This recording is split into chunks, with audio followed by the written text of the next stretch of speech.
In this video, I'm going to be showing you some off-season arcade fights, and just trying to talk to you about how I think arcade's going to perform this war tactic. And because this video exists, there's obviously going to be a lot of positive things I have to say, but I'm going to be fully transparent on if I think arcade is going to be useful for this upcoming war tactic, and where I think you should be using him for when it arrives. So, the first thing that I do need to mention, though, is he is currently bugged, because according to the tactic, whenever you would place a debuff that isn't stunned, you're going to gain a tactic charge, and this does not trigger when arcade places a torment. So when the in-season wars actually starts, and like after this upcoming patch, arcade should be fixed to where torments are going to be placing a charge on myself. And what that's going to do is make everything like twice as easy, because you are placing so many more charges when you torment than when you poison, because it's a lot easier to get the opponent to just pass through the cloud than to actually get them to stay in the cloud, for the initial ramp at least. So either way, this is Weapon X on Node 18. This was a very popular placement back last season, and it's probably going to be a popular placement this season if I had to guess. But arcade, you use 2 of his pre-fights, and then you gain immunity to both poison and incinerate. And if you don't know how arcade's pre-fights work, you start the quest with 3, which is all you need to get the incinerate and poison together. And then you get, for the next fight, the amount of tokens that is 50% of your arcade tokens you've had in the fight. So basically, since I finished the fight with 10, I'm going to have 5 charges for the next round. And this is another attempt I made on the fight, and I just want to show you his safety.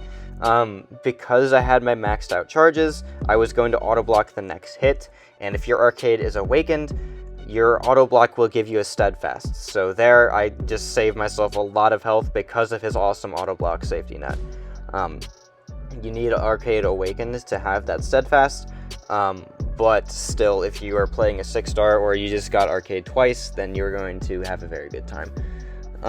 Now we're going to fight Werewolf by Night on Node 43, and in this one we're going to use our Hazard Shift Incinerate and Shock pre-fights, which, you know, we're going to be immune to Incinerate and Shock, and there are not that many champions in the entire game that are immune to both of them.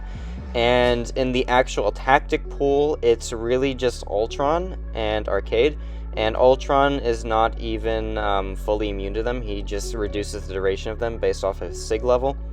So, because this is Werewolf by Night, and because he is heal block immune, we aren't really benefiting from tactic here, but it's just the fact that we have these immunities, and Arcade is a very good champion for safety, that we are going to be having a good success rate for this fight. And mind you, I'm entering this fight with 30% health, so if I mess up, it's gonna hurt bad, but I trust that Arcade can do this fight very safely.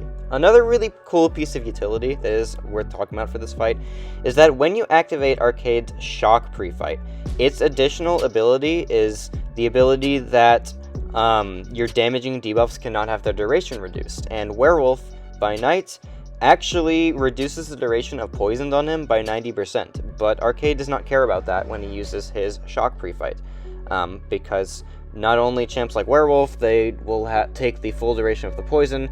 This applies to Future Ant-Man, which I've taken a Future Ant-Man in the war meta as well with Arcade. It's not as good a matchup because he is still a difficult defender to manage, but I have soloed Future Ant-Mans on Node 29 with Arcade, which is another one with Shock, so it's encouraging me to use Arcade's damaging debuffs can't be reduced pre-fight anyway. So it's a really nice piece of utility for certain matchups like that, and it turned out to just absolutely help me destroy that Werewolf there. So next up, we're going back to Path 9, and this one is going to be against a M.O.D.O.K, which, you know, this is probably not going to be a placement you're going to see much in season, but there aren't that many champions that Arcade can't take on Path 9. Obviously, he cannot take a Cosmic because of the fact that you do not gain your immunities versus Cosmics. But for most other champions, he just kind of works, because once you can shut off the Hazard Shift aspect of Path 9, it's not really that difficult secondary node-wise. For some fights, like on this node, where the The special attacks on the opponent cost less power. It's obviously going to be a bit more difficult. But I do think he's going to be good for a lot of even non-tactic hazard shift fights on Path 9, Section 1. And obviously, again, M.O.D.O.K isn't going to be placed here a lot in season, but he works for M.O.D.O.K, and M.O.D.O.K necessarily isn't the easiest defender without any auto-block counter, so I'll definitely take it. So we're going to go for an SP2. I throw it into his auto-block because I'm stupid, but at the same time, it doesn't matter because we have the auto-block safety net if we needed it, and that just means that even though it went to his block, if he decided to counter me, then I'm still safe, which is really cool. Again, he's a very good safety champ, and that's one of my favorite things about him. So we finished the fight. Again, there's the auto block because he auto blocked my special attack while I auto blocked him. So the only problem with that is you do need to be careful because you do want to make sure you finish fights with as many arcade tokens as possible because you often need to have them for the next fight. So it is very much imperative that you finish fights with as many arcade tokens as you know you're going to need for the next one, because then you could be a bit screwed over if that doesn't work out for you. So next up we're going to be fighting Chavez on node 44, so stun immune and hazard shift and Incinerate Poison, don't worry about that part. But arcade, we're entering this fight with 23%, so let's just see if I can solo it. And again, if I could actually ramp up my tactic charges the way they should be able to be ramped up with the torments, then this fight would be so much easier, because you know what, the tactic not only obviously counters the defense tactic, but another thing it does is makes it to where you can't miss, but you also reduce your opponent's ability power rate by 75%, which obviously makes that a lot easier for Chavez, because Chavez, when she throws her special one, she's got all the fun power gain things, but just look at the power gain, it basically did nothing. And that also counts for Mystic Dispersion. Like, you saw me trigger my Dex buff there, and then nothing really happened, because she gained a little power gain, of course, because it's only a 75% reduction, but still, definitely very solid there. Now I need one more debuff.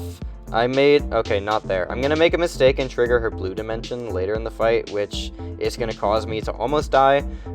But again, if we can solo this fight entering with only 23%, and we're not even boosted like we would be in season, imagine what it's going to look like in season. So anyway, we're going to start placing more debuffs from the SP2. That's going to give the heal block back and stuff like that. And then I just misdex the SP1 somehow. And I don't even know how I managed to misdex that. Like, it's a one-hit beam grass. I don't know. I just messed it up somehow. So now I'm in my corner, and she has the blue dimension. I'm like, oh crap, well, I'm going to take a bunch of reverb damage now. So that's awesome. However, we're still going to be able to solo the fights. I just need the poisons to tick her down soon.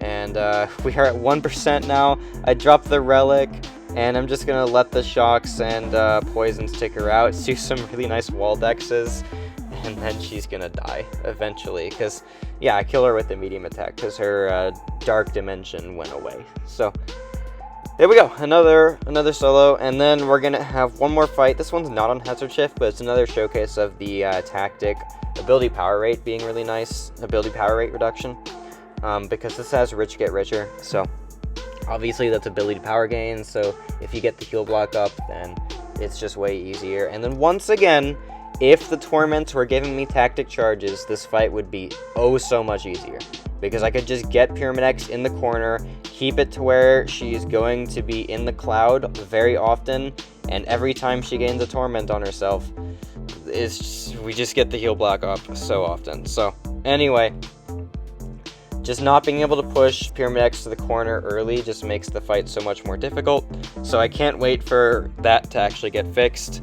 I'm not sure if it is confirmed for next update. It should be, and I know Kabam is aware of it, so I'm just hoping that they do fix it. I think they will. I genuinely think they will, but we'll have to see. And yeah, so we're just taking this fight slow and steady. I know she doesn't take a lot of damage from shocks, but also the way Pyramid X interacts with shocks is she has 100% resistance to them, but every time Arcade gets an Arcade token, he increases the potency of his damaging debuffs by 10%, so the shocks actually do normal damage, which is pretty cool. Another piece of utility to make Arcade's damaging debuffs better.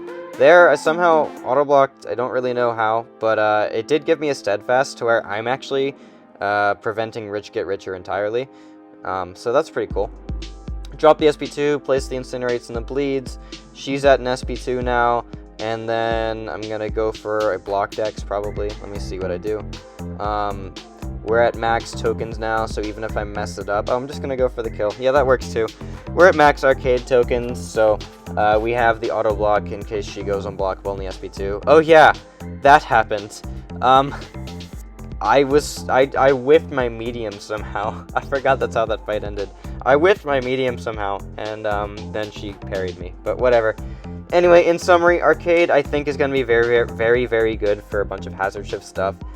Definitely 9A and then node 43 and node 44. He's going to be very clutch for, just with the versatility of his pre-fights. And also, he's going to be able to get Tactic up very easily once he gets his bug fixed, when you're placing Torments and such that way. So it makes it to where he can do a lot of lane clearing a lot easier and just take control of Tactic faster than a lot of champs can because of how many debuffs you're actually going to be placing. So yeah, Torments get fixed, Arcade stonks go way higher. And yeah, I hope you enjoyed this video. I hope this was informative to you, whether you should rank Arcade for next season or not. And if you liked it, leave a like and sub and all the fun stuff, and I'll see you in the next video.